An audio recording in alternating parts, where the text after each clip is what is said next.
Space,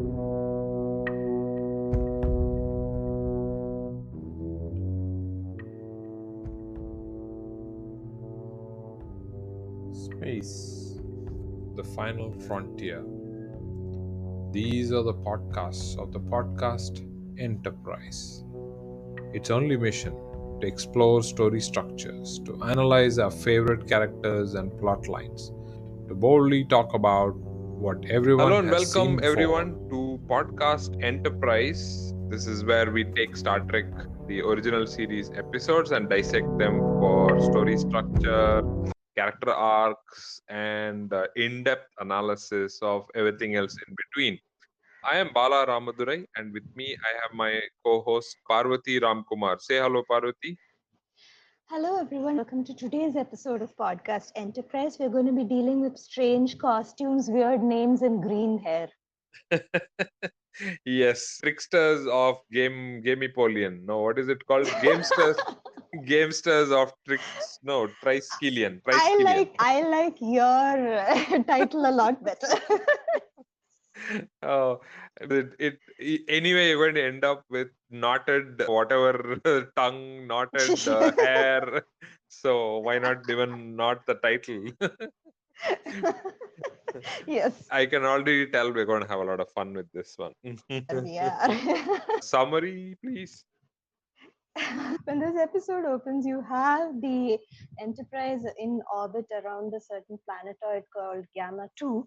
It is apparently uninhabited, and they have to beam down to investigate. Ensign Chekov, Uhura, and Captain Kirk must beam down to the planet's surface to carry out some studies. And there are some things to be done over there. But while they enter the transportation room and they enter the transporter, something happens and they just vanish.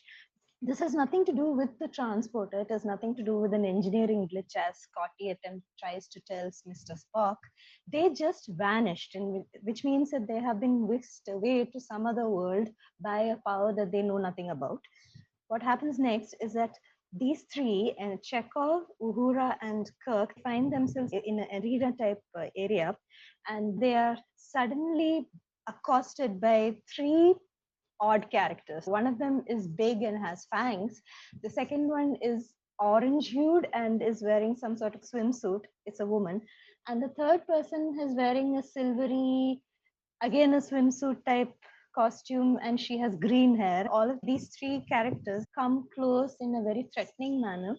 The fourth person appears who is very convincingly dressed like Dracula, and he tells Kirk, Chekhov, and Uhura that they are now on the planet Triskelion and they are thralls, and that he is Master Thrall Galt, and that they now must be prepared for some arena and they have to be trained for a fight and this and that. There are also apparently some individuals called the providers that nobody ever sees, and they are the owners of these thralls. And Kirk finds himself an unwilling thrall.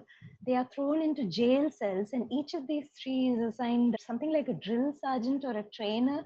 And Kirk finds himself with the green haired woman, and there's some sort of a romance there. He manages to stir feelings of mutiny and affection in her and tries to get her to rebel against the providers.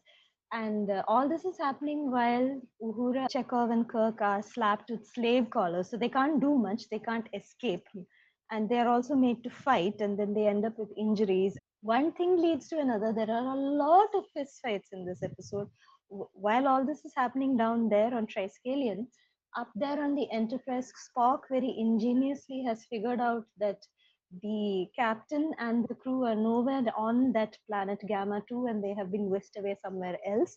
He follows a trail on what McCoy would term a hunch, but according to Spock, it's all very logical and scientific. He finds Kirk and the other two on this planet Triskelion. It's in the other end of the galaxy, so it strains the Enterprise's engines quite a bit. And they find them, but they're not allowed to beam back to the Enterprise. There's a lot of confusion. Kirk talks his way to the providers, and he's teleported underground to test Triskelion, where he finds that the providers are actually three plasticky looking glowing brains that love making wagers and placing bets and hoping that these thralls fight each other to the death. They're supposed to be the superior race. Kirk tricks them into giving them their freedom, and then they get back into the Enterprise, and this episode ends. Back to you, Bala. Okay. So that was amazing. Actually, a good job. um, Okay, thank you. uh, this episode also starts with the teaser, and you can get a good idea of what's in store because there are a lot of fist fights in this one straight away. They don't beat around the bush, but start with fist fights. Uhura is fist fighting, so is Chekov, and of course, Kirk is the one who lasts the longest, and Silver Lady overpowers him. All this while Scott thinks there was a malfunction in the transporter, but we disappeared. There are a lot of confusion on board the Enterprise. So that's how the teaser starts. In the first act, of course, starts with Mandrake the magician appearing with a cape and glowy eyes, and he seemed to know all their names, but we don't know any of their names, and of course we don't want to know because now we can't remember any of their names either. So it's all a mess. They're either fighting or they're training to fight. The only two states in which people are on this planet. Kirk is totally confused, and he tries his charm on this silver lady, green haired silver lady. Of course, there's the obedience collar. So anyway, first act starts off with Mandrake the magician and ends with him punishing them while they try to escape. First act ends with Uhura screaming. Yes, because there is this guy Lars who is the chosen one for her, and he is kicked out, and this fellow comes out and says that's not allowed. Kirk is totally Yep. concerned, and he wants to help but he can't. That's how the first act ends. The second act is in the first act is also a bit of back and forth action between stuff that's happening on the Enterprise and the stuff that's happening on the planet. This is one time I really hated it. Anyway, we'll talk about what I liked and didn't like later on. The Mhm. second act starts with nourishment and chosen one and selection and all that starts with Kirk and Silvery Lady. We still don't know her name. Somewhere in the middle of the second or third act is when we actually get Kirk saying her name out loud. I don't think they Mhm. mention her name at all. But we know the rest of, at least we hear rest of their names in the fights or in the training to fights. That's also the pattern in the second act. Spock is trying to do clever things. Lastly, Kirk stands up for what Uhura did, and Uhura was standing up for what someone else did. So it all ends up each one taking whatever. Again, it's about the fight. People say, I'm going to fight. No, he shouldn't fight. I'm going to fight. And Kirk says, now I'm going to fight. So that's how second act ends, with Kirk putting his hand up and saying, I'm going to fight. Third Uh, act, we start seeing Kirk being whipped, and of course Kirk has to turn around and fight, and so again he turns around and fights and attacks, which apparently pleases the providers. So that's the third act, when Kirk proves that he's the better guy, better whatever in the eyes of the provider. Third act is all about more training and more fights. Mm, I'm trying to see if what am I missing. Yeah, there is the fourth act somewhere. Yeah, so the third act ends with what's her name? Silvery Lady Shana. Her red color obedience collar lights up and she's about to die. Why? Because again, Kirk has corrupted her as as they always do in an alien planet. I just finished editing the Apple, and it's the same story there. I know people go there and corrupt the local people by showing feelings and talk about love, and the providers don't like it, and the locals face the wrath. Fourth act starts with the one of the providers talking about compassion, and Shana, the Silvery Lady, is surprised that Kirk put himself in harm's way. That's how it all starts, and somehow it ends with a big showdown, which is another fight. If it started with a big fight, it has to end with a fight also. Kirk has to be on the yellow line. The rest of them have to be on the other blue, I think, line. They fight within those boundaries. Finally, of course, Kirk has to win and he wins. He doesn't wager just in money, but he wagers the entire enterprise and his own freedom and everything else. He throws everything all in. And finally, he wins. And Shana, Silvery Lady, wants to go with him, but he says no. And that's how the episode ends. I wanted more of it. I wanted to see what happens after. Anyway, let's get to the analysis. So, Parvati, how did you like? What is the episode again? My God, I refer to my notes. Gamesters of Triskelion. Yeah, I'm confused. So I think Is that the best you could I, come up with? I think so. I'm You're totally so confused. confused that you couldn't come up with any other words apart from confused. Okay, got it. Yeah, I'm totally lost with all the orange skins and the fangs and the green hair and the silver outfits and What's the with odd all names. these fights? So many fights. So many of them. Yeah.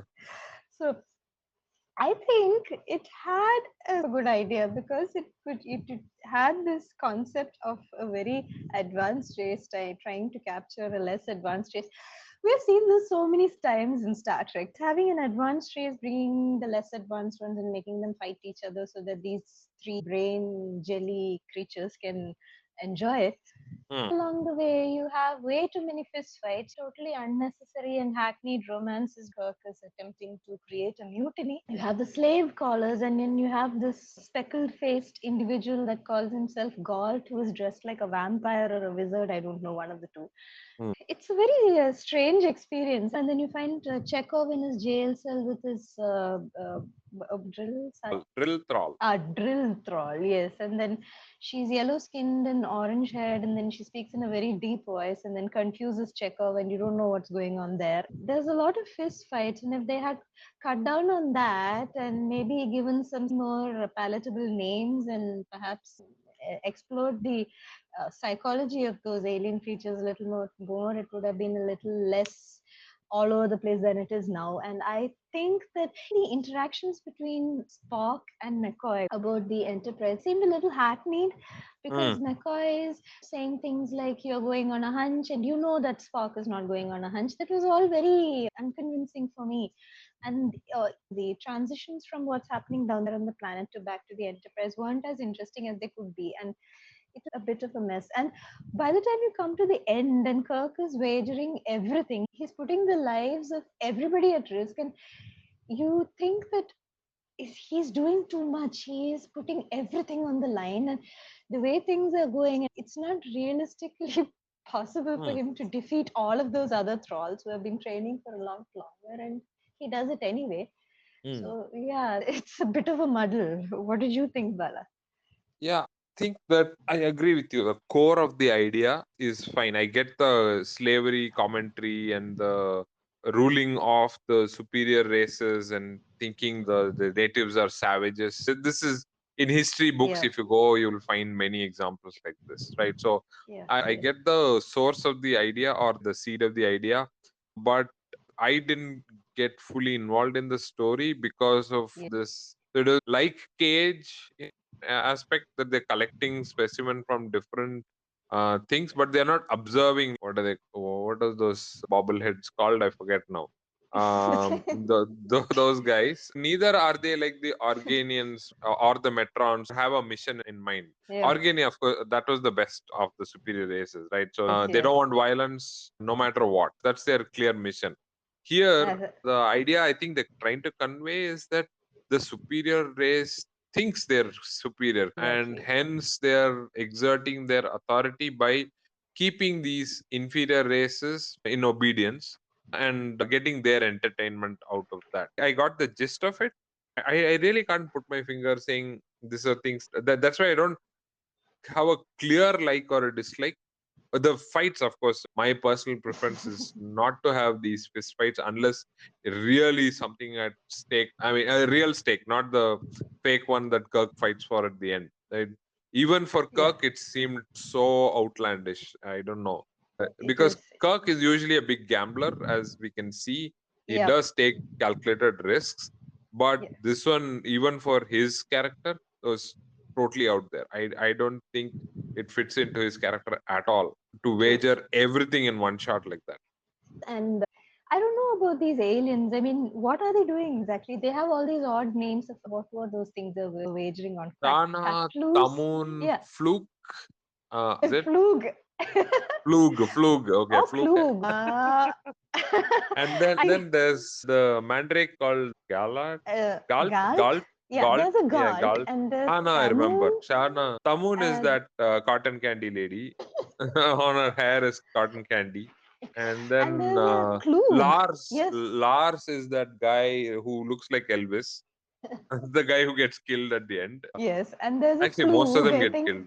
Do there's a Klug Mm. who's about 15 feet tall and he's got fangs Klug is. and I heard it as Flug for some reason. Okay. I don't remember whether it's a Flug or a Klug. Okay. So If I there's a hardcore trekkie following this or hearing this, pardon us, go check out Memory Alpha. Right now, I'm away from it, so I yeah, can't it's a really Klug. confirm that. It's a Klug. Yes. I started writing it as Frank everywhere because he looked like Frankenstein with fangs. So I said, why don't I call him Frank instead? It's easier to write. And instead of So Lars, it was Elvis everywhere in all my notes. the problem is these names are just so out there and they're a little bit nonsensical and hard to keep in your head because there's no consistency to them. I think uh, they could have gone a little easy on these Klugs and Gals and Tamoons. It's easier to identify those characters with something a little more relatable, like Elvis. No, I like it that they just called providers as provider, red provider, blue Yeah, provider, green. That's it. We're done. This is so easy, that's easy. I was right? nervous that they'd come up with new names for them because they were and then I'd have a Yeah. new list of things to remember. In any case, some of the things that were quite interesting were how they managed to whisk Kirk and Uhura and Chekov. They whisked them away from the transportation room and took them so many light years away to the other end of the Right. galaxy to this planet. Correct. It's Yeah.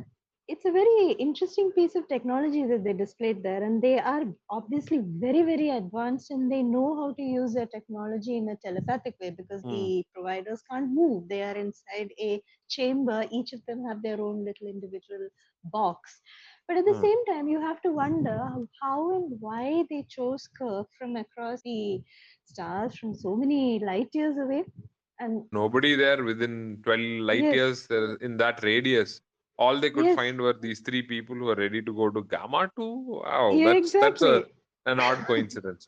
And uh, well, obviously they had to get Kirk because otherwise they can't get undone and they can't be brought down. Then only Kirk Yeah, can yeah. do it. So Correct, there is correct.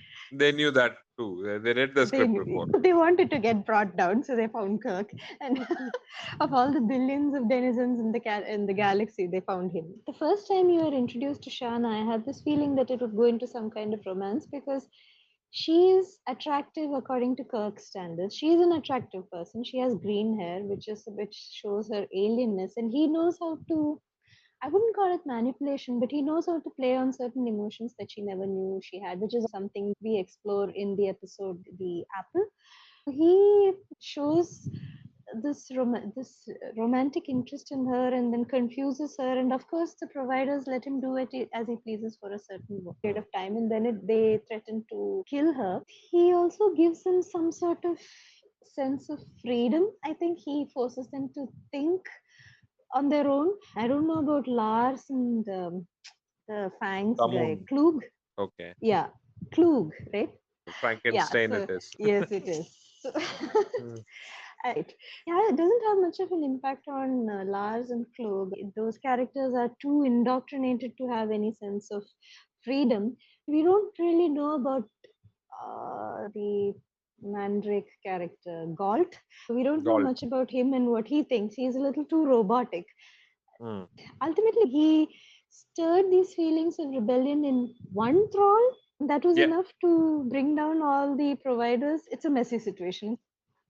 No, I think the big plot is that they are all observing and they're all knowing, Yeah. so they can see. That's why I'm wondering: is there a limit range? Apparently not, because the ruins that they went outside all the development, so called, Yeah. the providers can still manage to punish. Shana, which means they're listening in. They can hear everything. They're watching the whole thing. Believe your compassion and all that. Which means they can see what's going on. They can hear what's going on. All that's happening. That means that this whole thing that Kirk has been doing to Shana alone is intriguing for them because it does not fit the patterns that the other thralls and the vended. What do they become after they are vended? They become something. I'm not sure. What do they do to them exactly? So I think they're just thrown into the arena to have fights. Their modus operandi seems to be that they bring in these thralls under training for some time from anywhere, from passing by ships, and put them there with the obedience collar and all that. So basically, kidnap them, put them there, train them, and once they're ready, put them back into the matches, and whoever wins makes all what lose. And I don't know if they have no way. They just wager their money only to win. So that's the only satisfaction that they get. Because what are they going to do with money in whatever form? So this seems to be the whole idea in this, I think. They seem to have a very strange sense of what is fun. If they have no use for money, they just keep betting anyway because that seems to be their only form of entertainment. And at the same time, they don't just stick to capturing ships or alien races close to their planet, wherever that is.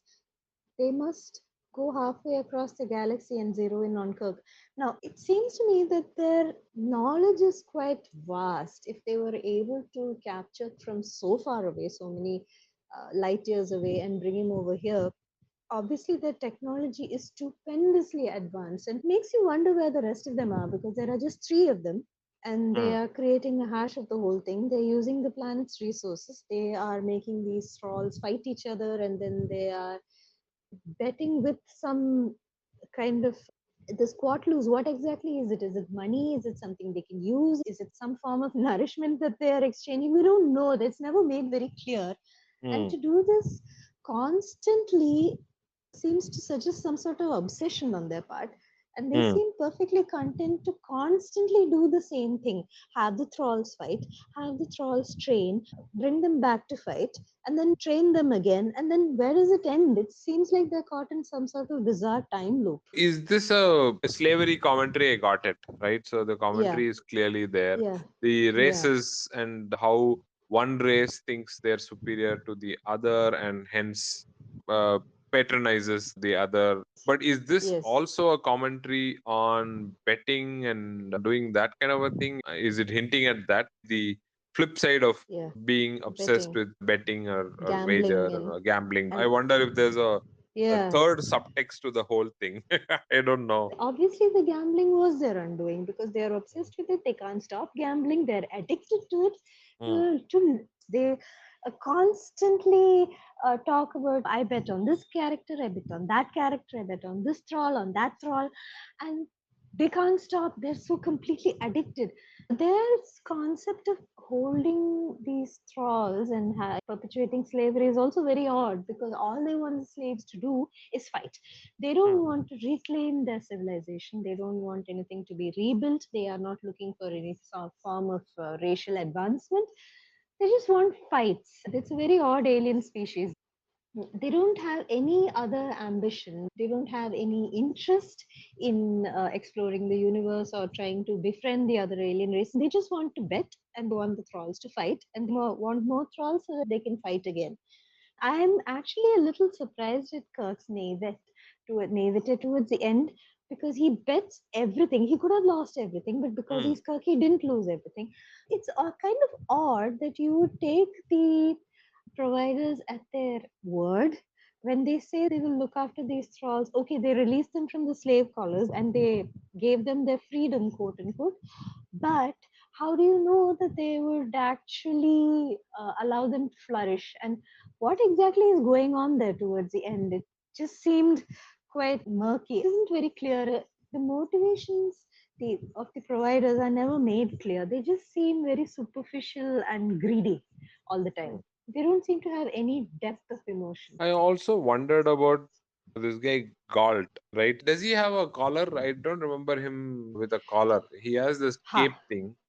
I Uh, believe that he does have a collar. It's probably under the flowing robes and high okay. collar and the Mm, vampirish gait. It's okay. probably somewhere under that. I thought, Yeah. how come this guy has the power with the glowing eyes stuff to subdue the other thralls, but he is not a Yeah. provider. He just listens to the provider. But can he be subject to such pain and torture, or is that the hierarchical path that once Yeah. you start as a thrall, you become a arena fighter, and then you become the drill thrall, and then after that you become. He also calls himself I'm a thrall, right? Do that. If I'm Chief not thrall, mistaken. maybe that's one Yeah. position. Okay, Master okay, thrall. Oh okay. yes, he does have a slave collar. It's Huh. just camouflaged by the robes and the red Oh, okay, glittery okay. cushiony thing that he has on his neck. All right. Yeah. I wondered about him and what's up with this guy. In fact, at one scene, I found it funny was that he says titles don't mean anything here, Captain. And it's like, dude, you Ah just yes. said title doesn't mean anything, and you addressed him as Captain. Yes, he did. and, and it's also funny that he says titles don't mean anything, and then he also says, I am Master Thrall God. So, Yeah, that one too. so So good one. yeah, so he does play stock on those titles, and it Mm, is his title that got him out of the arena fights because he's the master thrall and he doesn't need to participate in all those fist fights, the very many fist fights, yeah. because of his The title. the cape would come in the way, so I don't think he's Oh good for yeah. the fight. Well, it would Yeah. have been entertaining. You could have watched him trip, but in any case. And oh yes, Mm. and we also have the drill thralls. Isn't that a title too? Yes, that's a title Please too. talk, sir. Uh, He's not very sure of what he wants or what he thinks. there's that attempted comedy scene between Tamun, the cotton candy lady, and Chekov. She Oh yeah. mispronouncing his name and then saying, "Oh, maybe we'll be the selected one." It's supposed to be Yep. goofy, but it was very awkward at best. So, And it was a mm, little creepy because Chekov was so uncomfortable and she was coming on to him so thick, so heavily that it was a cringe scene, right, unfortunately. And exactly. That was the word I was looking for, not awkward. Cringe is more like it. it was very cringe. And Mm, I don't know what she was expecting with Chekhov. They expected it to be funny when she started speaking, and we found that her voice is a very deep voice, but mm, somehow all of that fell flat. It didn't work. Poor guy was at the edge of his seat trying to move away, but she doesn't let him. And then I'm not sure where they were going with that. And at the same time, you had that very disturbing scene with Uhura and mm. her drill thrall, Lars, I believe. Right, And right, he right, went into her jail cell and attempted to assault her. Nothing happened, but that right. there were too many things happening. The tone of this episode was very inconsistent because immediately after you see this happening to Uhura, you see this cotton candy lady, as you described her, Tamun, she was not doing the right thing by approaching Chekhov. She was basically doing something very similar to what Lars did. Mm, yeah. But because here it's Chekhov, it's Mm, supposed to be funny, and mm, the person coming on to him was a female. It is mm. supposed to be funny, but the reverse was not funny. I am not sure what the commentary was here. That scene really was very difficult to sit through.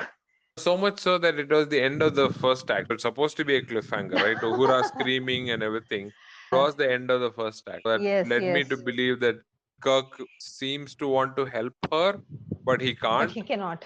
He can't. And that's what is the end of the first act. Yes. Clearly telling you that this is not a good place for the crew to be, right? Is not the end of the second act. It's just an awkward scene Yeah. and Chekhov is Very, uncomfortable. and I thought that was kind of unnecessary and Right. playing on some strange stereotypes. And the Yes. Well, this is 50 yeah, years ago. Yeah. yep. There was something I wanted to ask you, Bala, about those fist fights. Kirk is from a timeline apparently that is far more advanced than whatever civilization advancement these thralls have had. They are Mm. supposed to be a lot physically stronger. I want to know how he won at the end. He beat them all off. How did he do that?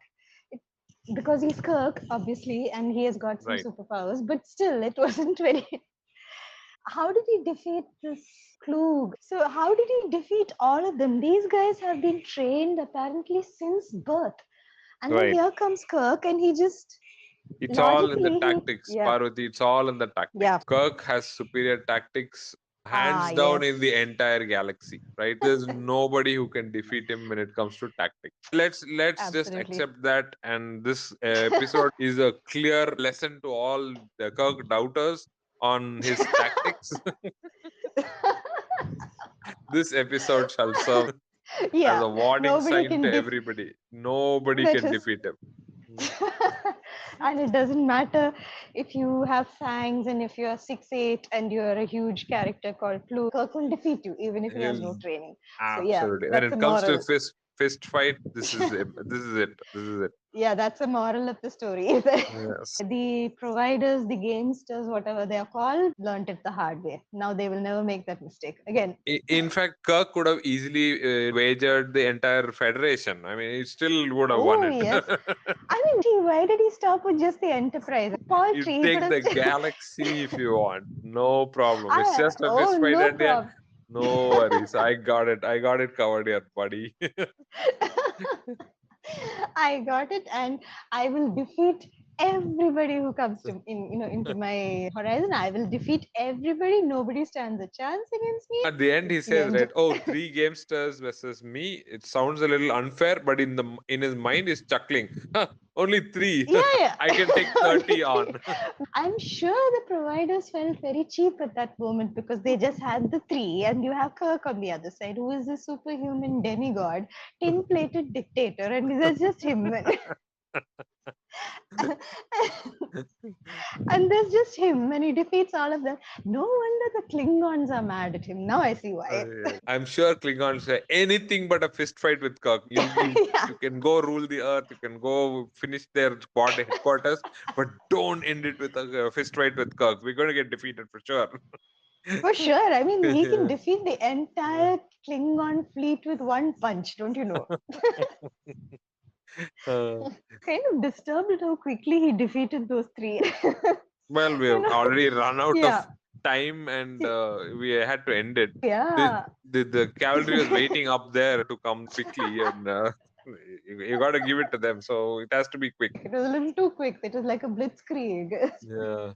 So shades of many other episodes also, like the arena, and Oh yes. like we said, I mean, we already referred to Metrons, and then we referred to Aha. Organia also. Organians, But yes, yes. but I think the original idea was transformed so much with all the other stuff. The seed of the idea is there. Probably that was Yep. the original idea, and it got changed. Somebody else came in and changed it so that it's network Yep. ready. That was a thing, right? People used to interfere with the writing Yeah. of the script and all that. I'm Yes, sure this and is one of those episodes where this was done heavily. it suffers from this episode like some of the other ones we had to criticize a little bit.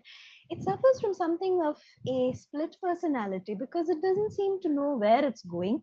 Mm, At one point you would think, okay, this episode is a romance, and here we are dealing with all of these feelings that Shana, and then on the other hand you have all of these fist fights, and you think it's probably some sort of an adventure story where Kirk is single-handedly thrashing everyone. mm, And then on the other hand, you also have something deeper with the superior alien race attempting to keep slaves, but they're also gamblers. There are too many mm, things going on. I feel like this episode didn't really know what it wanted to convey. Did it want to say that slavery is bad? It is bad. There's no mm, question about that. And or did it want to show that an alien race, even if it does keep slaves, will use them in a way different from what you're used to? Is that what it wanted to show? Or did it want to show that a little bit of affection didn't serve much of a purpose for Shana mm. because he did knock her out? Yeah, that was a Yeah, surprise to me. I it thought was. he was Yeah. going to take her and coax her into rebelling, and then Yeah, bang, he knocks her out, yeah, and he I'm like, knocks her out. and I Yeah, thought, that oh my boy, this is one more of those escape stories where he just steals or whatever he wants by.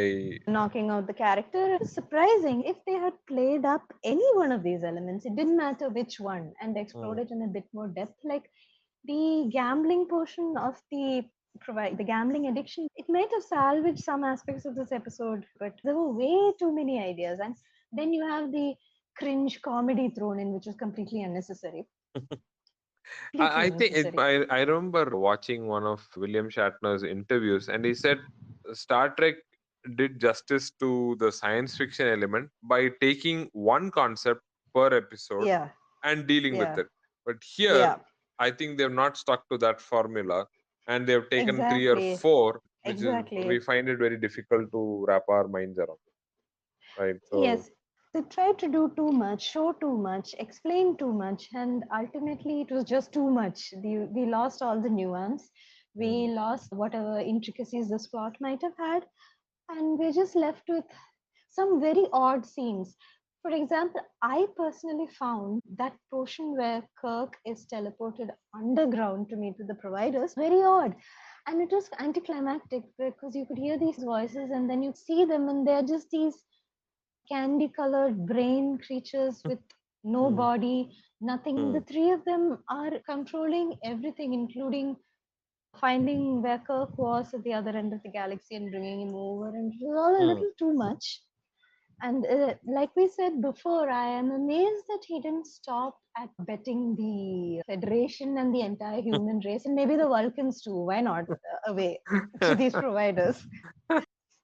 Hey, Yeah, I think we can get to the likes and dislikes. I think we've beat it straight. up enough. So, Parvati, do you want to go first? Let's get your likes and dislikes. Okay, so I liked the idea of this alien race attempting to keep thralls, and I liked that their only form of entertainment is having these thralls fight. It's an interesting idea that they could have explored a bit more, and I feel that they didn't do enough justice to it. I also liked how confusing it was for the crew when they found themselves in this other planet, both for the crew, for the ground crew, including Kirk, and for the crew on board the Enterprise. Their reactions were very realistic because they were just so far away, and then the Enterprise is over there on the other end of the galaxy, and how they reconcile these two things was interesting. Spock's ingenuity in finding Kirk and Uhura and Chekov was very interesting. The way he did it was interesting. As for what I did not like is probably the rest of it, including the costumes. I'm not sure where they were going with the costumes. I think if they had slightly better costumes, it might have been better. But Mm, they were a little over the top with just about everything. I think that sort of defeated the purpose of the story. And that's just my mm. opinion, though. Not about you, Bala. I like most of the things you've already covered. I like the Yeah. step by step investigation that Spock did because Yep. he had no clues, right? So there was hardly a Yep. sliver of clues remaining. He still had to follow that. Now, McCoy called it a hunch, go wild goose chase, and all that. Yeah. However, it was the only path available. And I agree with him. It was the logical path, not a It hunch was that the he was logic playing, part. right? And he has So. no interest in hunting aquatic fowls, I see. So, Some of those quips I enjoyed it. I like the commentary part of it, at least the superior race, lower race. yep. I could That relate kind to of thing. many of Yes. the pieces of history where the conquering race, what they think about the ones that are being conquered. We have seen this in history books. So I Yep. could relate to that part. At least I could connect it to those things. What else did I like? The funny gelatinous villains. Those ones are the rich gamblers who are funny and gelatinous, and they pretty much wager for everything. That's where it stops. Shana's character, I'm not sure, could have been done better in some sort of way. Yeah. She seems to be a stooge most of the time, and that bothered me quite a bit. The fist fights with those interesting looking weapons and people, some may have been necessary because of the gaming part of it, but were they all necessary is a question mark. And this Mandrake's cape, was that really necessary? Does he have to look like that? I wasn't sure. Oh, I guess you couldn't take the plot forward without a mandrake and I escape. mean, he had to look like a magician because he's doing those things with his eyes, right? Right. He's So. Yeah, we have all the abracadabra over there, so he needed Yeah. escape. So it got me confused saying, do I like this episode? Do I not like this? And I'm very confused. I don't know. Ended the way I began. I thought you would do better than me, but turns out, oh well, this episode tend to confuse both of us. It did. All right, we get to our last question. If you want to change or the Oh, screenwriter to change or explain, what would that be? well, I would ask them to please stick to one idea or two. We Mm. have too many things going on. There's something great under this plot and story, and it just needs to be brought to the surface. So maybe just pick one or two elements. I would have really liked to see this thrall aspect of the gamesters or the providers to be brought out, and maybe a little less fist fights and a little less of the romance that serves no purpose unless you are trying to show something with that. I'm not sure I really appreciated it. The gambling addiction was a very interesting aspect of it. The sheer obsession of the gambling was very interesting. They could have developed one of those, that's my opinion, and cut out the extra noise. We didn't need cringe humor scenes and things like that.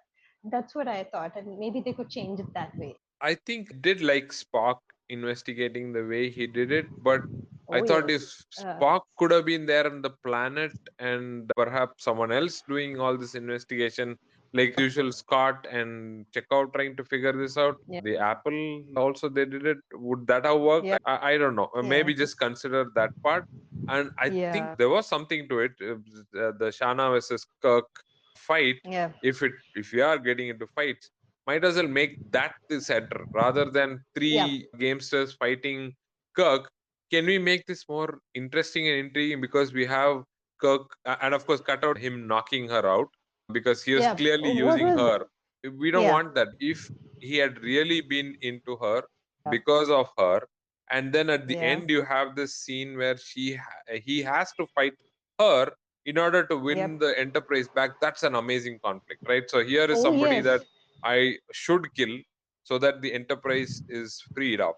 But on the other hand, Exactly. I don't want to kill her because it's something that I really care for. Tension would have really come through rather than throwing everybody at him, right? So we Yep. haven't had an Andorian, right? The Oh, Andalurian we did. Andorian. Yeah, we did have that And guy too. yeah, we did. I found it funny that everybody was fighting with Kirk now. Like he's the only guy I now. mean, I would have found it more realistic if it had been Spock there because he is physically stronger than a human, Oh yeah, and he could yeah. have single-handedly defeated all of them. But Kirk, yeah, I guess Kirk is superhuman. Yeah. So those are things that we would consider. This is our suggestion. I don't think I'm going to see this again now, looking at it. True. Anyway. So Yeah, yeah, that's what we think about the episode. Thank you so much. confusing. Yeah. Okay, what do we do usually now? Yeah. Thank you so much everyone for listening up to here. And see you. Thanks, Parvati. And we'll see you in the next episode. Thank you and bye. Bye, everyone. That brings us to the end of this episode. Thank you for listening to the podcast Enterprise. Please do share your reviews with us and please share this podcast with any of your writing friends or trickies. Live long and prosper.